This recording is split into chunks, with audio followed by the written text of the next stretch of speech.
विद्यार्थियों, सादर नमस्कार।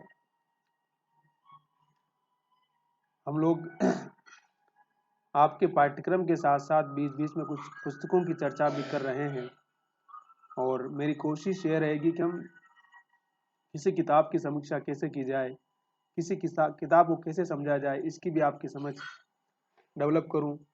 ये हमारे मित्र हैं तेजेंद्र सिंह लूथरा जी और इनका कविता संग्रह है एक नया ईश्वर। ये पेशे से पुलिस ऑफिसर हैं, आईपीएस अधिकारी हैं दिल्ली पुलिस में और इन्होंने बहुत काम किया है। आप गूगल में जाके सर्च करेंगे तो इनकी तमाम कविताओं के पाठ भी आप सुन सकते हैं यूट्यूब में जाकर के। और पुलिस अधिकारी किस तरह से काम करते हैं इसके बारे में आप परिचित भी हैं। और देखिए, मेरे लिए सुख की बात है कि ये किताब खुद लूथरा जी ने मुझे कभी भेजी थी। मैंने इसकी समीक्षा भी लिखी थी और ये आप देख सकते हैं कि लूथरा जी के साइन भी इस किताब में है। उन्होंने मुझे बड़े स्नेह से किताब भेजी और मैंने इसकी समीक्षा की। तो उस लिहाज से भी ये किताब मुझे मिली थी 4/8/2023 को और इसकी समीक्षा भी मैंने की थी बाद में। तो लूथरा जी पुलिस की नौकरी करते हैं और पुलिस के आदमी को कितना संवेदनशील होना चाहिए। तो आपने ऐसे कई लोगों की पुस्तकें पढ़ी होगी जो पेशे से पुलिस की नौकरी करते हैं। जैसे मैं भी कुछ लोगों को जानता हूँ।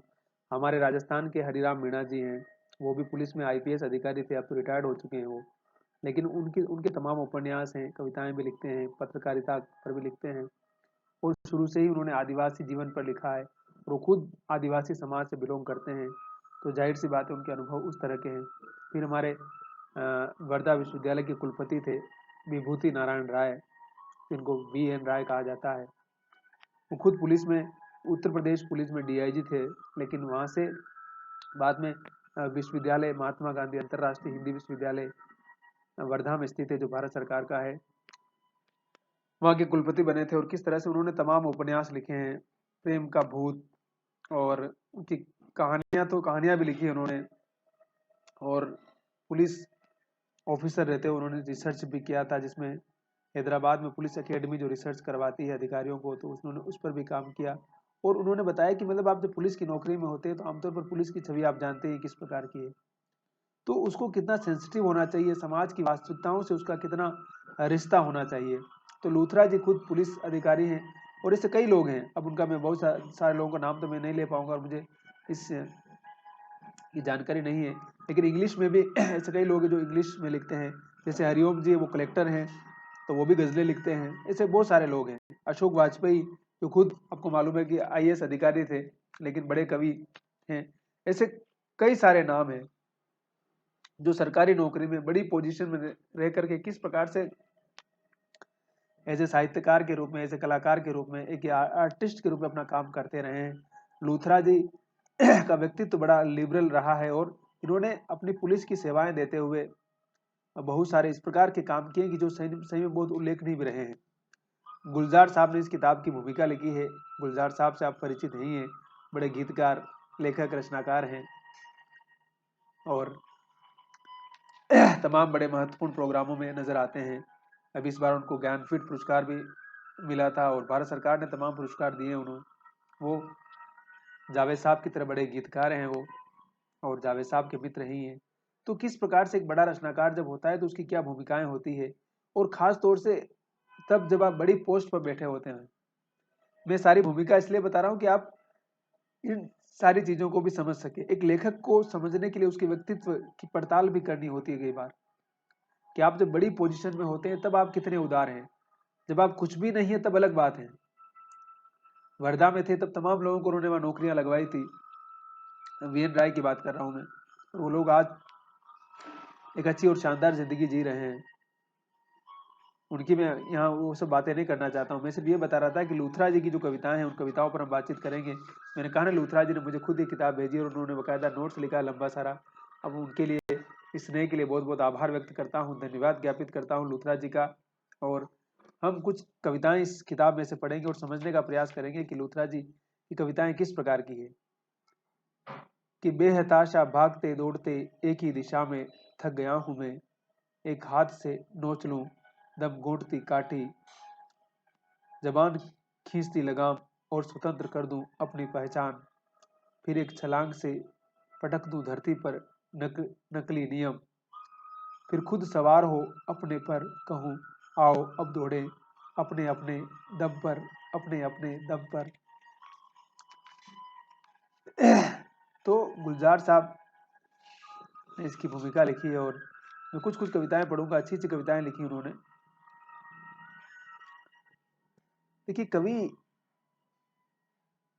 को संवेदनशील होगा तभी कविता लिखेगा पहली बात तो, और वो अपनी संवेदनाओं को कितनी सहजता के साथ अभिव्यक्त कर रहा है और उस नैरेटिव में क्या बात खास तौर से कहता है, इन सारी चीजों का बहुत महत्वपूर्ण स्थान होता है।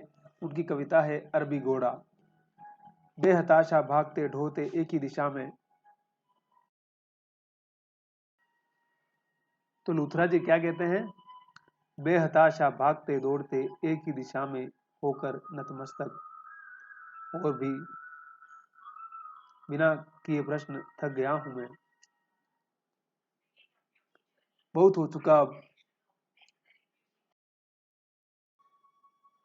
बहुत हो चुका अब, एक हाथ से नोच लूं आंखें बुझाती चमड़े वाली ऐनक, दूसरे से उतार फेंकूं दम घोंटती काठी, तीसरे से चीर दूं जबान खींचती लगाम, चौथे से काट दूं मर मारती मुश्कें, पांचवे से खोल दूं भ्रमित करती रकाब, और स्वतंत्र कर दूं अपनी पहचान, फिर एक छलांग से पटक दूं धरती पर नकली नियम, घोटा हुआ ज्ञान, अपरीक्षित श्रद्धा और मनमानी सत्ता, फिर खुद सवार हो अपने घर अपने पर, कहूं तुम्हें मुस्कुराकर आओ अब दौड़े अपने अपने दम पर। है ना, कि जो सत्ता का जो और जीवन का जो डिस्क्रिमिनेशन है कि एक के पास बहुत पावर है, एक के पास कुछ भी नहीं है, फिर भी दोनों में बराबरी की दौड़ चल रही है। तो कह रहे हैं कि जो तुम्हारे पास इस प्रकार की चीजें हैं उन चीजों से तुम मुक्त हो जाओ, उसके बाद हम बराबर हो जाएंगे, तब बराबरी का कंपटीशन होगा, फिर हमें किसी प्रकार की प्रिविलेज की आवश्यकता नहीं पड़ेगी किसी को भी। एक नया ईश्वर। आज मैं एक नए ईश्वर से मिला, मेरा दोस्त मुझे अपने मंदिर ले आया था, मैंने नए ईश्वर से बात की, उसकी बातें चाल ढाल सब वैसा ही था। मैंने थोड़ा हैरान हो कहा, ईश्वर तुम तो बिल्कुल नहीं बदले। ईश्वर हंसा, फिर चुप हो गया। मैंने थोड़ा आशंकित होकर पूछा, तुम किसके हो ईश्वर, मेरे या मेरे दोस्त के? ईश्वर और हंसा लेकिन कुछ नहीं बोला। मैंने साहस कर अंतिम प्रश्न किया, हे ईश्वर क्या तुम किसी के भी नहीं? ईश्वर बहुत हंसा पर कुछ न बोला, पर कुछ न बोला। ईश्वर की तमाम धारणाएं अवधारणाएं आप जानते ही हैं, कोई मानता है कोई नहीं मानता है या नहीं है। स्टीफन हॉकिंग जो बहुत बड़े वैज्ञानिक थे, उन्होंने तो कहा कि इस ब्रह्मांड में ऐसा कोई ईश्वर नहीं है, लेकिन लोग मानते हैं, उनकी आस्था है, वो अलग बात है। हम किसी की आस्था को तोड़ना नहीं चाहते हैं, लेकिन आदमी को नई चीजें सोचनी चाहिए, अपनी सोच को बड़ी करनी चाहिए और नए विचार को जीवन में अपनाना चाहिए, तभी वो आगे बढ़ सकता है। और वैज्ञानिक चिंतक विचारक अगर प्रश्न नहीं करेगा तो फिर कौन करेगा? पत्रकार अगर सवाल नहीं पूछेगा तो कौन पूछेगा? फिर अगर पत्रकार ही सत्ता की दलाली कर रहा है, गोदी मीडिया बन चुका है, तो फिर सवाल पूछेगा कौन? फिर तो सत्ता अपनी मनमानी करेगी, जाहिर सी बात है। स्थित प्रज्ञ यानी जो बिल्कुल अपनी बुद्धि को स्थिर कर चुका है, उसके बारे में कवि क्या कहता है? घुल जाना चाहता हूँ तुम्हारे शरीर में शिरा बनकर, पर तुम्हारी आत्मा में भी खोज रहा हूँ नमक, पसीने की महक वाला। प्रतीक्षा में हूँ पर मिलने को आतुर नहीं, जितना प्रेम किया है तुमसे उतना प्रेम अप्रेम भी संजोकर स्वाभिमान से बैठा हूँ अनिर्णित सा। इस सारी कश्मकश में तुम्हारे प्रेम में धीरे धीरे हो गया हूँ स्थित प्रज्ञ। बस प्रेम में इंसान किस प्रकार से समर्पित हो जाता है, तब प्रेम की अनुभूति और अनुभव अलग हो जाता है। हम लोग गोदान में पढ़ रहे थे ना, मालती क्या कहती है कि प्रेम आपसे समर्पण की मांग करता है, वो परीक्षा नहीं चाहता है। अगर आप परीक्षा लेंगे प्रेम की तो फिर प्रेम आपको ठुकरा कर कहीं और आगे चल देगा। प्रेम की तमाम परिभाषाएं हैं। मीराबाई का प्रेम भी है, कृष्ण का प्रेम भी है, राधा का भी है, और हमारे आसपास की तमाम स्त्रियों महिलाओं का प्रेम भी है। तो प्रेम को लेकर के भारतीय समाज की सोच कुछ अलग तरह से रही है और पश्चिम की सोच अलग रही है, लेकिन मनुष्य और मनुष्य का जो अनुभव है वो समान ही रहना चाहिए। अब देखिए, अगली कविता है एक कम मादक स्त्री। यानी जो स्त्री बहुत कम सुंदर होती है, लोग उसके बारे में किस प्रकार की फब्तियां कसते हैं। वो सुंदर कम थी, कम मादक भी, पर नादान बहुत और निश्चल भी थी। ढेर सा अपनापन लिए समेट लेती थी मुझे, जैसे माँ अपनी छाती से। कभी बनकर बच्ची बैठ जाती थी गोद में, करती थी खिलवाड़। मेरा नाक पूंछ खींच पूंछ खींच कर, और कभी होकर स्त्री भर देती थी उत्तेजना से। फिर धीरे से बदल देती थी सारा पतन प्रेम में, और चुपके से सारी वासना विश्वास में। फिर कभी गहरे दोस्त जैसी गहरी नजरों से सहला देती थी पीठ। कभी खला नहीं उसका कम मादक होना, कम मादक होना। बस यही होता है विश्वास और भरोसे भरोसे का मामला। फिर देखिए, जंगल गांव और आदमी। जंगल आपको पता ही है लगातार खत्म होते जा रहे हैं, उनकी महत्ता खत्म हो रही है। और गांव भी आपको मालूम ही लगातार उजड़ते जा रहे हैं। हम सब शहरों में आकर बस गए हैं।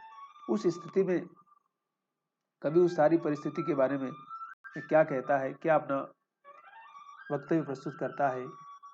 मैं ये नहीं हूँ, ये बस विचार है मेरा। मैं वो भी नहीं हूँ, वो बस आदर्श है मेरा। और यह भी नहीं हूँ मैं,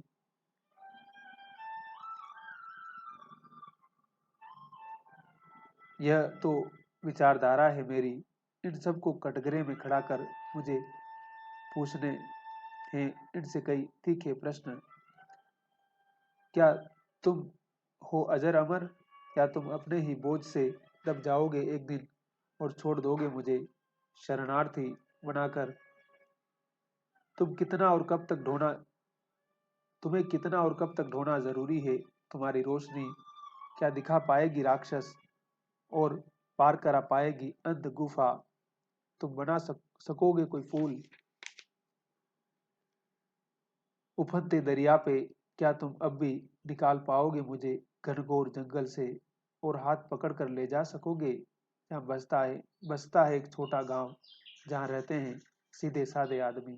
मैंने कहा ना कि ये समय और ये जमाना सीधे साधे लोगों का नहीं है, चालाक धूर्त लोगों की दुनिया है, जहाँ हर चीज की वैल्यू सिर्फ धन के आधार पर होती है, जहाँ आपकी संवेदनशीलता की, आपकी सहजता की कोई कीमत नहीं है। उन सारी चीजों के बारे में कवि पूछ रहा है। फिर अब देखिए उनकी अगली कविता है स्थानीय ईश्वर। जो भी दिया है तुम्हें बस उसी का लो स्वाद, मत करो प्रश्न ये क्यों हो गया समाप्त इतनी जल्दी, या इसका स्वाद था लिज लिजा। लो इसे आशीर्वाद की भांति, एक मूक और संभ्रांत दर्शक बनकर, और अपनी नीति जानकर। मैं हूं तुम्हारा स्थानीय ईश्वर, हर किसी को नहीं मिलता हूं मैं। लोकलिटी की जो अपनी महत्ता होती है, और लोकलिटी के जीवन की जो वास्तविकता होती है, वो किस प्रकार से लगातार खत्म होती जा रही है आपको मालूम ही है। पूरी दुनिया जब ग्लोबल हो चुकी है ना, तो हम उन सारी मूल्यों को भूलते जा रहे हैं। और हमारी स्थानीयता, हमारी स्थानीय भाषा, मुहावरे, लोकोक्तियां सब जैसे पीछे छूटती जा रही है। हमारे गुरुवर सत्यनारायण जी बार बार ये बात कहते हैं कि कैसे हम उन सारी स्मृतियों से बाहर जा रहे हैं। हम गांव, पेड़, दरख्त सब भूलते जा रहे हैं। हम वो सहजता, वो सरलता, वो स्थानीयता, जो कि बहुत बड़ी पहचान हुआ करती, क्या होती है, लेकिन कैसे हमारे जीवन से वो लगातार बाहर होती जा रही है। और हमारी जो आने वाली जो पीढ़ियां हैं, वो जैसे उनसे पूरी तरह से बेखबर है। तो उसी के बारे में कवि बता रहा है। तो इस प्रकार की बहुत सारी कविताएं हैं इस संग्रह में, और कवि ने बड़ी सहजता से कविताएं की है। उम्र से तकरार में क्या कहते हैं। उम्र उमड़ने लगी देह के भीतर, कसने लगी कस बल मेरे। मैंने हंस के कहा, कस लो, थोड़ा और जकड़ लो, बस झुर्रियाँ ही दे पाओगी, मुस्कान धीमी कैसे करोगी, कुछ दाग ही तो दोगी, रोम रोम से उफनती ऊर्जा न कर सकोगी बेबस, आंखों के गड्ढे भी गहरा तो शायद नजरों का नूर ले पाओगी कभी, चर्बी चढ़ाओ चाहे जितनी, मेरी बानगी मेरी रवानगी रोकोगी कैसे, थोड़ा धीमा थोड़ा कमजोर, और कुछ बूढ़ा कर सकती हो मुझे, पर मैं तो जीवन हूँ, मैं नहीं मरता कभी, मैं नहीं मरता कभी। कितनी अच्छी बात कही है कि जीवन कभी समाप्त नहीं होता ना, जीवन है तो चलता रहेगा वाली बात है।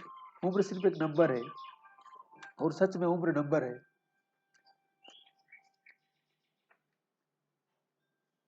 देखिए कि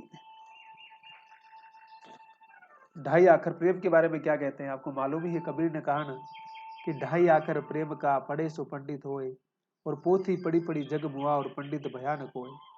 तो ढाई आखर प्रेम का पढ़े सो पंडित होए, सही बात है ना, कि हम न जाने कितनी पुस्तकें पढ़ चुके हैं, लेकिन बिल्कुल सहज ज्ञान हम अभी तक समझ नहीं पाए कि मनुष्य और मनुष्य के भीतर अगर प्रेम है तो फिर सारा ज्ञान ही उसके अंदर है।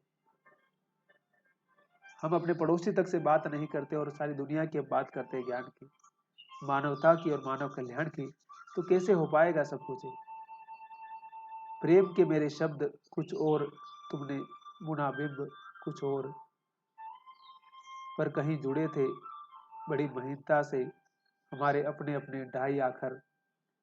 क्या फर्क पड़ता है अगर तुम्हारी लिपि में है तुम्हारे स्नेह का सानिध्य, और मेरी भाषा में है मेरे प्रेम की पराकाष्ठा, मेरे प्रेम की पराकाष्ठा।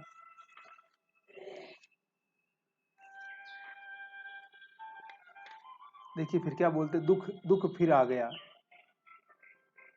दुख फिर आ गया आज, बोला तुम फिर अकेले हो और खाली खाली, अब मैं तुम्हारे साथ रहूंगा, हम मिलजुल कर बातें करेंगे, गप लगाएंगे जोर से, और टटोलेंगे पुराने किस्से, जब जी भर आए तब बता देना, मैं इस बार लंबी छुट्टी लेकर आया हूँ। है ना, दुख का क्या महत्व है जीवन में, और दुख किस प्रकार से हमारा जीवन का हिस्सा बन जाता है।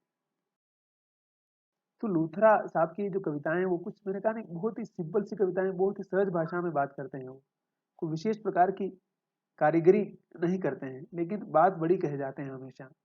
मैं और मेरा दुख, दूसरी कविता देखिए, और वो खुद नहीं आया, मैंने ही बुलाया था, गर्म जोशी से गले भी लगाया, वो दिन ही ऐसा था, मैं और मेरा दुख साथ साथ रहना चाहते थे। मतलब कहते हैं कि मनुष्य को अपनी सच्चाई वास्तविकता को सहजता से स्वीकार करना चाहिए। अपनी कमी कमजोरी को अगर हम स्वीकार कर लेते हैं ना तो उससे उभरना आसान रहता है। नहीं तो हम अपने आप से झूठ बोल रहे होते हैं, तब ज्यादा मुश्किलें पैदा होती है जीवन में हमारे खुद के साथ, और फिर हम अपने आप को जस्टिफाई नहीं कर पाते हैं। दिन भर साथ रहे हम दोनों, मौसमी फूलों ने बहलाया हमें, पुरानी कविताओं ने समझाया हमें, बचपन के दोस्तों के फोन भी आए बहुत, पर कोई दलील कोई अपील हमें छुड़ा न पाई। उस दिन हम एक दूसरे को छोड़ना नहीं चाहते थे, आखिर दुख की मियाद खत्म हो गई, मेरे देखते देखते वो चला गया और मैं अकेला रह गया। पर उस दिन सचमुच मैं और मेरा दुख साथ साथ रहना चाहते थे, साथ साथ रहना चाहते थे, साथ साथ रहना चाहते थे। दुख पर बहुत सारी कविताएं लिखी इन्होंने। देखिए, दुख से दूरी, अब मैं उसे नहीं बुलाता, अब उसे नहीं बुलाता मैं, दुख ही झेल लेता हूँ, खुद ही झेल लेता हूँ, अनहोनियों के बीच होनी अपनी ही सवाली नजरें, नए रास्ते जो मैंने बनाए और बड़ी लकीरें जो खींची मैंने, खुद ही झेल लेता हूँ, अब उसे नहीं बुलाता मैं और मेरा दुख अब दूर दूर रहते हैं, अब दूर दूर रहते हैं। जीवन में इंसान के चेंज आते हैं, परिवर्तन आते हैं, तो किस प्रकार से फिर उसका जीवन समृद्ध कैसे बन जाता है। और फिर वो कहते हैं ना कि मतलब एक तो बचपन में माना कि हम अभाव में जिंदगी जी रहे हैं, और बाद में उत्तरोत्तर हम संघर्ष करके जीवन को जो बदल देते हैं, तो बहुत सारी चीजें अपने आप बदल जाती है। साहस के बारे में क्या बोलते, छोटी कविता है। तुम ही करके साहस इस तरह रोक लेना मुझे, मैं जा ही न सकूं करके भी साहस, करके भी साहस। बस इतना अगर प्रेम है तो फिर क्या चाहिए जीवन में।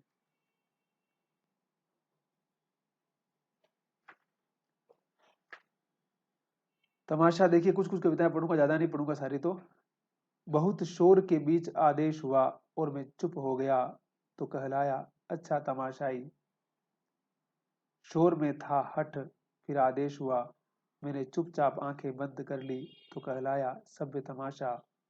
शोर में था जोर बहुत फिर आदेश हुआ, मैंने कान भी बंद कर लिए हैं। और तमाशबीनों ने जमकर ताली बजाई, तालियों के शोर में तमाशा भूल गया, तमाशा भूल गया। मतलब लोग आपके बारे में क्या ऑब्जर्वेशन करते हैं, है ना। सबकी अपनी अपनी राय होती है, लेकिन हमारी हमारे बारे में क्या राय है ये सबसे महत्वपूर्ण है। फिर देखिए कविता है पीछे छूट गए लोग। क्योंकि जिंदगी की दौड़ में कुछ लोग पीछे छूट जाते हैं, कुछ लोग आगे निकल जाते हैं। और जब कुछ लोग पीछे छूट जाते हैं तो उनकी क्या स्थिति होती है, और जो आगे निकल जाते हैं, जो ऊपर पहुंच जाते हैं, वो किस प्रकार से, आप फिर जो नीचे रह जाते हैं उनके साथ क्या बिहेव करते हैं, ये भी बहुत महत्वपूर्ण सवाल होता है। कि अगर हम सक्सेस हो गए और हमारा मित्र सक्सेस नहीं हुआ, तब हम उसके साथ किस प्रकार का बिहेव करते हैं, लोग आपको किस प्रकार से ट्रीट करते हैं, वो भी बहुत महत्वपूर्ण सवाल है।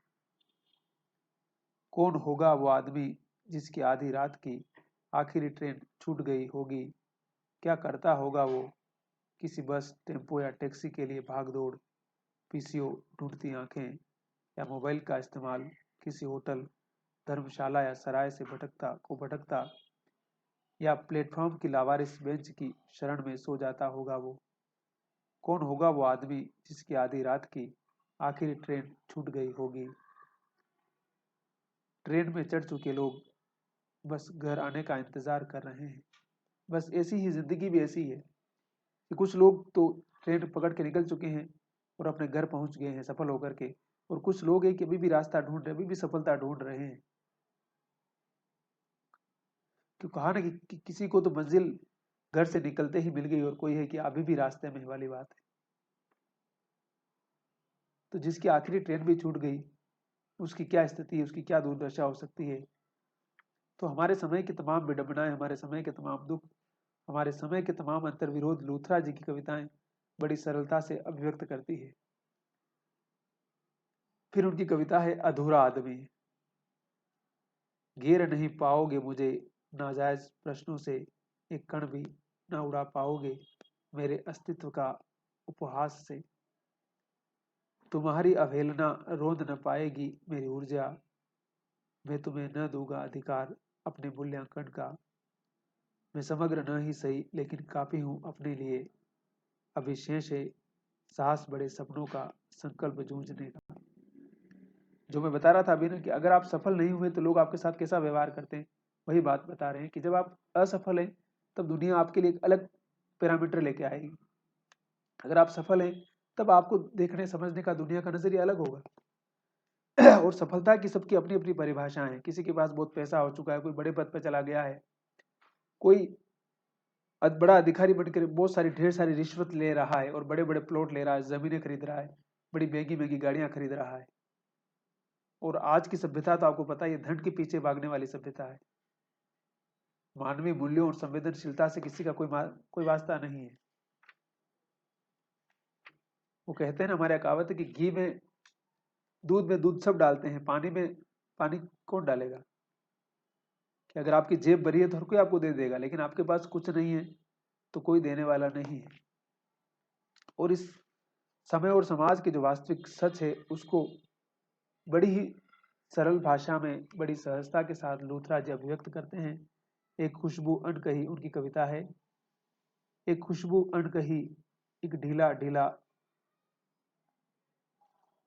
अलसायापन, एक गर्म खामोशी, और कभी धीरे से गले लगती है और कहती है मैं यहाँ हूँ तुम्हारे पास और इतनी ही दूर, कि गले भी लग जाऊं और तुम्हें छू भी न पाऊं, तुम्हें छू भी न पाऊं। बस खुशबू की बात कुछ ऐसी ही है। छोटी कविता है प्रेम प्रयास। इस बीच कुछ भी तो नहीं था एक जैसा हमारे बीच, पर मैंने ढूंढ लिया कुछ मिलता जुलता हमारे बीच। प्यार जो करता था तुमसे, प्यार जो करता था तुमसे। तो जो समर्पित होकर जिंदगी जीता है उसकी बात ही अलग होती है। फिर है खरीदे हुए सपने। आज मैंने दो सपने खरीदे, एक बड़ा बड़ा, दूसरा नया नया। बड़े ने मुझे घेर लिया और नए ने बांध लिया। बंधे बंधे और गिरे गिरे में दिन भर खाली खाली और ठगा ठगा। कब सो गया नहीं अता पता। उन्हीं सपनों की तलाश में कुछ और नींदें ढूंढता रहा, कुछ और नींदें ढूंढता रहा। बस इसी प्रकार की बातें हैं। और मैंने कहा ना कि लूथरा जी की कविताएं इसीलिए हमारे समय की वास्तविकता है, हमारे समय के सच को अभिव्यक्त करने वाली है।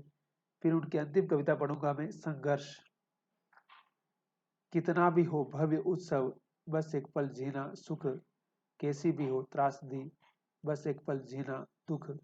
और उबर आना जल्दी, बाकी जीवन जीवन है, न सुख है न दुख। समझ गए बात? कि जीवन में कितना भी सुख हो अपनी औकात नहीं भूलना चाहिए, और कितना भी दुख हो घबराना नहीं चाहिए। क्योंकि इस संसार में जब कुछ भी परमानेंट नहीं है तो फिर हमारा दुख, हमारी पीड़ाएं परमानेंट कैसे हो सकती है? तो फिर इंसान को इतना घबराने की क्या जरूरत है अपने जीवन से? इसलिए संघर्ष की बात करें कि सुख भी आएगा जीवन में, दुख भी आएगा, लेकिन तुम जीवन को कहाँ ढूंढना है? बाकी जीवन है जीवन, न सुख है न दुख है। मतलब सुख और दुख तो आते जाते रहते हैं, लेकिन जीवन हमेशा रहना चाहिए। उसकी जो अनुभूतियां हैं, उसके एहसास हमेशा रहने चाहिए। इसलिए आदमी जब सक्सेस हो जाए ना, तब भी उसको कहते हैं कि अपनी जमीन से हमेशा जुड़ा हुआ रहना चाहिए, उसकी जिंदगी जीना चाहिए, लेकिन उसको कहते हैं कि अपनी औकात नहीं भूलना चाहिए। बस वो इंसान कभी जिंदगी में मात नहीं खाएगा। और जो फेल हो गया है, तो इसका मतलब है नहीं कि गिव अप नहीं करना, मैदान नहीं छोड़ना है, क्योंकि फिर समय बदलेगा, फिर परिस्थितियां आएगी हमारे अनुकूल। ये भी हमें ध्यान रखने की आवश्यकता है। ठीक है, तो संघर्ष कविता से हम समाप्त करते हैं। मैंने कहा ना कि लूथरा साहब बहुत ही महत्वपूर्ण कवि हैं और तमाम जगह कविताएं पाठ कर चुके हैं। और पुलिस अधिकारी होते हुए भी कविता लिखना बहुत बड़ी अच्छी बात है, ताकि हमारे भीतर की वो संवेदनशीलता हमेशा बनी रहे। कहते हैं ना कि जब इंसान को सारी सुख सुविधाएं मिल जाती है ना, तो किस प्रकार से वो, जब उसकी जिंदगी में दुख रहता ही नहीं है, तो फिर दुखी लोगों की पीड़ा, दुखी लोगों का कष्ट कैसे महसूस कर पाएगा वो? तो इसलिए उस हृदय की मुक्तावस्था को हमेशा खुला रखना बहुत जरूरी है। और मुझे यकीन है कि आपको ये कविताएं पसंद आई होगी, और आप और भी कुछ सुनना चाहते हैं लूथरा जी की खुद के मुंह से, तो आप यूट्यूब पे जाकर के सुन सकते हैं। आपको बहुत बहुत आभार, धन्यवाद, शुक्रिया। चैनल को सब्सक्राइब कर लीजिएगा और वीडियो पूरा देखिएगा। और हम मिलते हैं अगले वीडियो में किसी और विषय के साथ में। ठीक है, अपना ख्याल रखिए और मस्त रहिए, और पुस्तकें पढ़ते रहिए, और लगे रहिए जीवन में, मुस्कुराते रहिए, निराश नहीं होना है।